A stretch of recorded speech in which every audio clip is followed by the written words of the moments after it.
हर दिन 2 से 3 मीटिंग उसकी होती थी, 1-1 घंटे की। उसे आज तक नहीं समझ आया उसकी मीटिंग का एजेंडा क्या होता था, पता नहीं।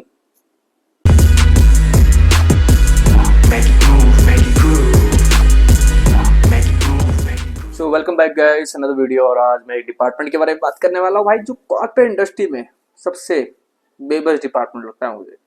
उससे बड़ा बेबस डिपार्टमेंट कोई है ही नहीं भाई साहब। मतलब ये डिपार्टमेंट इतना कॉन्फिडेंट होता है कि सामने वाला जितना नहीं होता। ये पूरी इंडस्ट्री में उस ब्रांच में जहाँ पे ये बैठा होता है, वहाँ ढूंढ रहा होता है इसे काम करना है क्या है, क्योंकि इनके कोई काम बना ही नहीं होता, इनके लिए कोई रिस्पॉन्सिबिलिटीज रोल कुछ नहीं बना होता। पता नहीं सैलरी किस बात की मिलती है। समटाइम्स मैं तो ये सोचता भाई मैंने स्किल्स क्यों सीखी, मैं एमआई में क्यों घुसा हुआ हूँ, मैं क्यों मैनेजमेंट में घुसा हुआ हूँ। मुझे तो यही करना था बस बैठ के कि मैं एचआर में हूँ। बट ये काम लड़कियां ही कर सकती है, हमें नहीं। हमें मुफ्त का पैसा लेने की आदत नहीं थी ना है, ठीक है।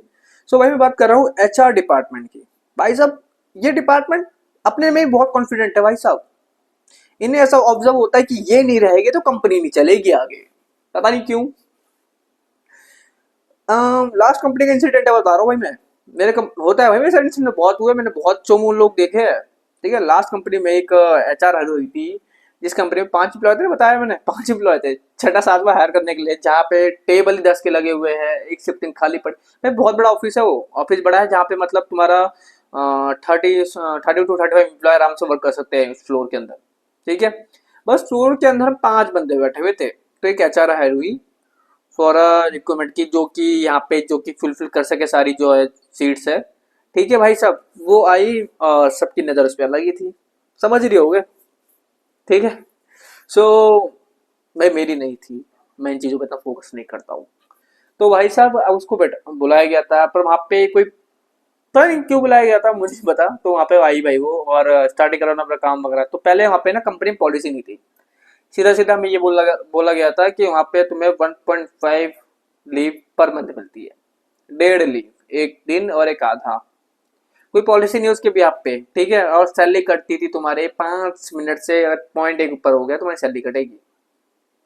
ठीक है, मतलब क्या ही था। ठीक है, तो भाई अब वो आए तो अब हमारा डायरेक्टर जो है कंपनी का, एमडी डायरेक्टर जो भी था, वो अलग ही चेप हो रहा है उससे। भाई साहब वो हायर करने आई थी लोगों को, वो बेचारी, हमारे बताया ना मैंने कि हमारे वहाँ मीटिंग के लिए ना हेडफोन दिए जाते हैं, क्योंकि डायरेक्टर बैठा होता है ऑस्ट्रेलिया में, तो वहां से उनको दिए जाते हैं हेडफोन्स की मीटिंग कर सके। वो मीटिंग ऐसी होती है भैया, वो खा रहा होता है वो मीटिंग चल रही है, वो सो रहा होता है मीटिंग चल रही है, वो कुछ भी कर रहा हो मीटिंग चल रही है। भाई साहब वो अपनी रूटीन के बारे में सोचता है, हमारा रूटीन भी खराब करता है। ठीक है। सो वो आई बेचारी, हर दिन 2 से 3 मीटिंग उसकी होती थी, 1-1 घंटे की। उसे आज तक नहीं समझ आया उसकी मीटिंग का एजेंडा क्या होता था, पता नहीं, कुछ भी चल रहा है। ठीक है। तो अब वो बेचारी, उन्होंने बोला कि हाँ, पहले उसके डायरेक्टर से बात हुई भाई साहब की कोई पॉलिसी वगैरह है नहीं अभी हमारे पास, तो पहले आप पॉलिसी बनाइए जिसको हम यहाँ पे इम्प्लीमेंट कर सके और आगे के लिए बना सके। तो वो बेचारी वो स्टार्टिंग के 20 से 25 दिन तो पॉलिसी बनाती रह गई। ठीक है, अब बात आती है पॉलिसी इम्प्लीमेंट की। भाई साहब हमारे में इम्प्लीमेंट करनी है 5 एम्प्लॉयों में वो पॉलिसी, जिसको बनाने में 25 दिन लगे हैं। ठीक है भाई, पॉलिसी उसने बताई मेरे को, फलाना ढिमकाना की ऐसे ऐसे ऐसे ऐसे बहुत सारी चीजें डिटेल में बताई, जो कि जिसमें से मुझे क्लियर हो गई थी इसमें एक भी चीज हमारी फेवर की नहीं है भाई साहब। इसमें हमें इस पॉलिसी में हमें एक फेवर नहीं मिल रहा है। ठीक है, तो मैंने पॉलिसी खत्म होती है, मैंने कोई क्वेश्चन नहीं करा भाई पॉलिसी के बीच में, तो बताने दे। मैंने पॉलिसी खत्म होती बोला भाई, मैंने कहा मैम इसमें नोटिस पीरियड कितना है, तो सॉरी नोटिस पीरियड, मैंने बोला ग्रेस पीरियड कितना है, कि उसका आगे से आया था कि किसका। तो मैंने से बोला मैम इसका ग्रेस पीरियड कितना है, कहती है सर किस चीज का। मैंने कहा मैम रेजिग्नेशन का। तुम्हारे भाई ने छूटते उसे रेजिग्नेशन का पीरियड मांगा, वो बेचारी उसका मुंह खुला का खुला रह गया। अब वो जस्ट सोचने लग गई भाई साहब कि मैं यहाँ पे हायर करने आई हूँ, पुराने भाग रहे हैं। ठीक है, और मेरे साथ ही जो कंपनी में सामने बैठे हुए हैं, वो दो तीन जगह इंटरव्यू दे के आ चुके हैं, जैसे वो पॉलिसी सुन के बैठे हुए हैं, उन्हें पॉलिसी पता चल गई, पॉलिसी लीक हो चुकी है। जैसे कोई बाइक लीक हो जाती है ना, बाइक डिजाइन लीक हो जाता है, पावर लीक हो जाती है, तो वैसे पॉलिसी लीक हो चुकी है 5 बंदों में। हम कुछ नहीं कर रहे, वो फॉर्मेलिटी पूरी हो रही है कि मीटिंग के बीच में पॉलिसी बताई जा रही है। ठीक है, तो ये सब चीज चलती रहे भाई साहब। उसके बाद क्या, वो बेचारी पॉलिसी इंप्लीमेंट करी, पॉलिसी इंप्लीमेंट करते करते उसे 15 दिन लग गए, 45 दिन हो चुके उसे। वो तकरीबन 1 तारीख को ज्वाइन हुई थी स्टार्टिंग मंथ में, और उसके बाद हमारी जो सैलरी आती थी 10 को आती थी, ठीक है, 10 तारीख को। सैलरी 10 नहीं थी, 10 तारीख को सैलरी आती थी। तो अब कहने लग गए 10 को सैलरी नहीं आई। अब वो कहने लगे हमसे कि सैलरी थोड़ी लेट हो रही है। हमने 10 से 11 हो गई, 12 हो गई। वो साला 14 तारीख को सैलरी नहीं आई। हम सबको भेजा भरा होगा। हमने कहा हमारा हमारे जो एक्सपेंस है वो हम यूज नहीं कर पा रहे, हमारे एक्सपेंस मैनेज नहीं कर पा रहे हम सब ने एचआर की ऐसी तैसी करना शुरू कर दिया। भाई साहब चिल्लाने लग गया, एचआर पे साहब भूल गए तू बड़ी है छोटी है, भाई पैसा चाहिए हमारा। 45 दिन कौन सी कंपनी रोकती है पैसा, ठीक है, 45 दिनों का काम करते करते सैलरी नहीं आती। तो भाई सब कह रही पॉलिसी इंप्लीमेंट कर रहे हैं, जैसे इंप्लीमेंट होती है फॉर्मूले वगैरह लगा रहे हैं। भाई तुम सैलरी दे दो, तुम बाद में फॉर्मूला लगाते रहना।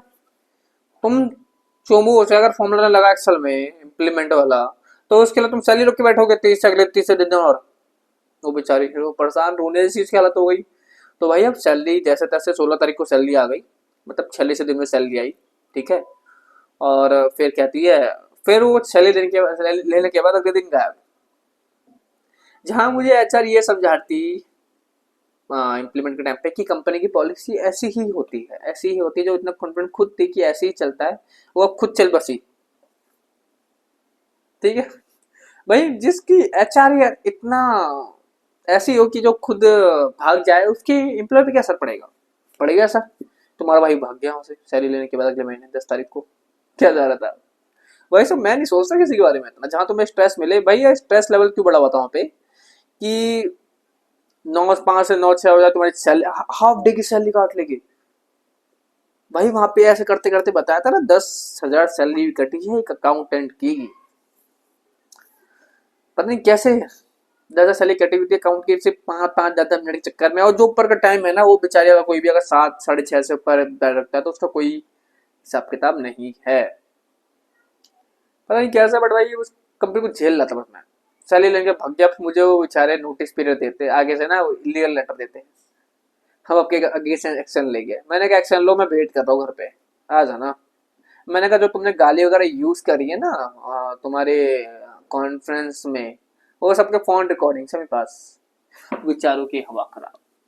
आगे से मुझे लेटर नहीं आया भाई साहब, कुछ भी कर लो, वो चाहे कंसल्टेंसी वाली एचआर हो चाहे कोई सी भी हो, मुझे लेटर नहीं आया आगे से। भाई साहब मैं सोच रहा था नहीं एचआर कोई काम नहीं होता, कुछ वहां पे कुछ था ही नहीं है सर के लिए। भाई अब हाउस खाली हो रहा है, मैं सुनने वाला दो वहां से 1 2 बंदे और भाग रहे हैं भैया, 1 2 के बाद बचे ही कितने, कुछ भी नहीं। भाई कुछ नहीं है एचआर में, मुझे समझ आ रहा है इनकी रिस्पॉन्सिबिलिटी क्या है।